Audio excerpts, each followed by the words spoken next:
என்னுடைய மீடியா வாழ்க்கை முதல் சவால் வீட்டில் இருந்து தான் சார். இப்போ வீட்டில் என்ன நேரமும் வந்து சீரியல் ஓடிட்டு இருக்கோம், காமெடி ஷோ ஓடிட்டு இருக்கோம்.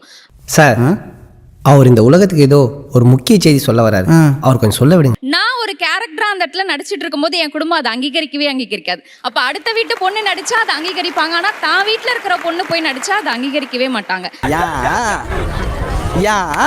என்ன சொல்லுவாங்க உங்க வீட்டுல? இல்ல வேண்டாம்னு ஏன்னா நான் அட்வொகேட். ஸோ நீ அட்வொகேட்டுக்கு உன்னை மாஸ்டர் ஆஃப்லாம் நீ முடிச்சிருக்க, இன்டர்நேஷனலா பண்ணியிருக்க, நீ எதுக்கு போயிட்டு நடிக்கணும்? உடனேயோட ஒரு தட்டி பொத்த மூடி ஸ்கூலுக்கு போடா அப்படின்னு நீ விரட்டி இருந்தீங்கன்னா இன்னைக்குவே இந்த மாதிரி வளர்ந்து நின்றுப்பாளா? அடுத்தவங்களுக்கு நீ ஒரு ஒய்ஃபா பண்றது எனக்கு பிடிக்கல, அப்புறம் எப்படி நான் உனக்கு கல்யாணம் பண்ணி கொடுக்கணும்? யார் வந்து அக்செப்ட் பண்ணிப்பாங்க? மாப்ள வருத்தப்படுறியா? நமக்கு தான் சூடு சுரணே கிடையாது, இது எப்பவும் நடக்கிறதானே, சும்மா மூஞ்சி அப்படி வச்சுட்டேன். முதல்ல அலைன்ஸ் எனக்கு வரும்போது ஒரு பேங்க் மேனேஜர் எனக்கு வந்திருந்தாங்க. அப்போ எனக்கு பொண்ணு எல்லாம் பிடிச்சிருக்கு, படிச்ச பொண்ணு ஓகே, ஃபேமிலி எல்லாம் ஓகே.